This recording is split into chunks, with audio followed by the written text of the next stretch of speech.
Until you make the unconscious conscious, it will control your life and you will call it fate. This is a Carl Jung quote about the nature of the human psyche. When we repress things, when we push them away, they don't just go away. They influence every single decision that we make at every single moment of every single day. They are controlling us whether we recognize it or not. The pain of unmet needs, the painful emotions that we pushed away, the fears that we have.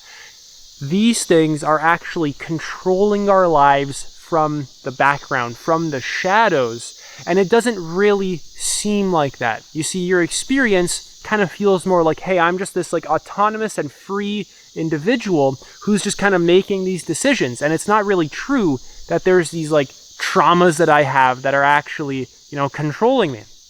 But when we actually look at our experience a lot more deeply, we'll recognize that, wait a second, when I look at what's motivating me to do the things that I'm doing, it's not what I actually thought it was. I am overeating because I'm bored and I'm stressed. And I'm on my phone all the time because I'm anxious and I can't, again, deal with boredom, for example. Or I'm attracted to that person because there's some kind of insecurity in me, there's some kind of wound in me that's actually pulling me towards them. Or I'm so needy because X, Y, and Z, you get the point.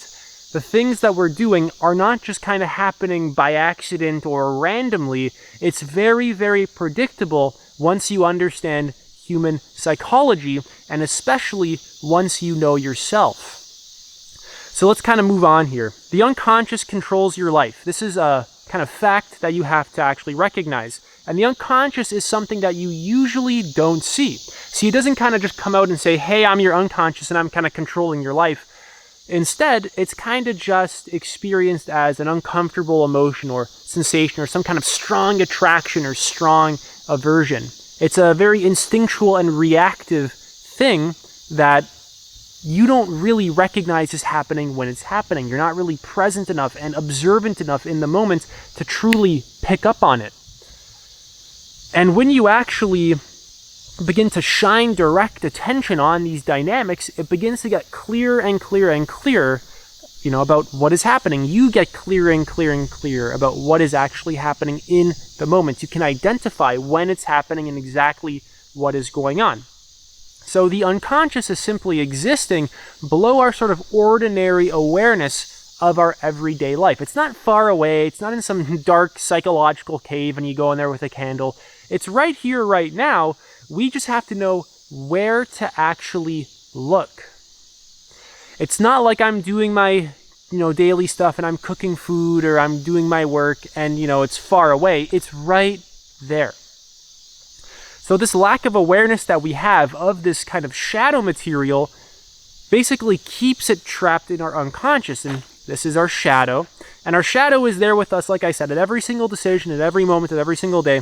And we don't see it because it hides in the dark. But there is a way out. You're not kind of doomed to this. You can change, you can evolve, you can raise your consciousness, you can heal. You are a very powerful being. You have a lot of creative energy, a lot of creative potential. You have a lot of potential for change. A lot of potential to just really shift your consciousness, right? I'll leave it at that. So you can heal your shadow. The pure reconnection to what you pushed away inside of yourself is how to heal. Instead of continuously avoiding your boredom or avoiding your sadness or avoiding your fear or avoiding your guilt, instead of continuously avoiding yourself, instead of continuously acting upon your addictions, right? Instead of continuously remaining stuck in these patterns, you need to shine awareness on them, right? You need to reconnect to the thing that you are pushing away inside of you, right? So this is a very, very important point. If you're going to take anything from this video, take this point right here. Your own conscious awareness and embodied presence is what you need. That itself is healing. Your own presence is literally how to heal. Your own conscious attention is how to heal. When you are able to shine direct attention on your wounds and actually feel them and reconnect to them and meet them with just pure presence, pure embodied presence, this is healing. This is how you begin to establish a sense of safety where you did not feel safe. This is how you heal the trauma that is there. This is how you integrate that part of yourself. You learn to build intimacy with all the things inside of you that you don't like and that you've pushed away, and this transforms them. This doesn't mean that all those things that suck about you, that you kind of have to you're doomed to this kind of stuff, right? Like that's a wrong interpretation. Your wounds and all that repressed energy transforms, right? It shifts once it's processed. You actually liberate yourself from your contractions and your fears and all the ways in which you tense up in your body. You actually build intimacy with the parts inside of you, and that opens them up. Rather than always being shut down and contracted, they're open and they're free, and they return to their natural state, which feels very good, feels very fulfilling. So the fears, lack of safety, and pain all begin to get processed, which actually changes your behavior, it changes your relationships, it changes your habits, it changes your state, it changes your energy. When you're stuck, let's say, in an addiction, right, you have to recognize, what is driving me to do this addiction? What emotion is driving me? What do I need to process? What need am I trying to get met? Am I trying to feel safe? Am I trying to feel connected to someone? Again, you're recognizing, what have I pushed away? Where do I feel it in my body? You're connecting back to that pure feeling. And the more and more you build intimacy with that part of you, rather than pushing it away, the less of a drive you will feel to, let's say, remain addicted on your phone, right? If you process boredom and you learn how to be comfortable with boredom, you're not going to need your phone, and you'll actually recognize that sitting with yourself is actually more fulfilling than endlessly scrolling on your phone. Endlessly scrolling on your phone sucks. It's a very uncomfortable experience and a very numbing experience. So you get the point. There's something underlying your experience that you need to identify and shine direct awareness on, and actually feel and identify in your body, like what's actually going on, and that begins to heal it, which breaks the pattern that you're in. Like, I'm not addicted to my phone. I don't scroll on this thing all day. I don't spend much time on this thing. But if I had a lot of anxiety and stress and a lot of boredom that I couldn't handle, yeah, I would form addictions in order to avoid that, until I decided to process that and actually, right, allow myself to do something healthier, right? Because the second that addiction is gone, there's an empty space in your life which is going to get filled up by something else.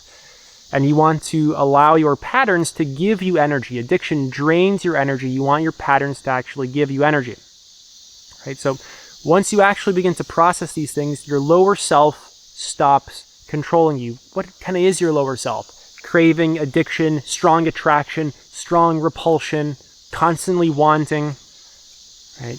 Constantly afraid, constantly tense, constantly contracted, constantly identified with the separate self, stuck in illusions, stuck in deceptions, especially self-deceptions, right? Your addictions are actually healed when you process this stuff. You stop getting reactive. The things that really make you suffer don't really make you suffer anymore. You make clear decisions. You can actually hear your intuition, because when you're in that kind of survival consciousness, you don't hear your intuition. You need to actually get out of survival consciousness to truly listen to your intuition, to truly master it. Your relationships go a lot smoother as well, right? I could go on and on and on about how fantastic all this stuff is, but you need to actually experience it for yourself. Until you experience it for yourself, you're not really going to recognize anything that I'm actually saying here. Until you actually know where to look and how to heal, and you do it, you're going to remain stuck in the same pattern. So that's why I do one-to-one coaching, right? If you're interested, you can work with me. I'm also running an online community where we go pretty deep into all this kind of stuff. My course is in there. A lot of bonus resources are in there. So if you want to join, check out all that stuff. But that's it for this video. Take it easy.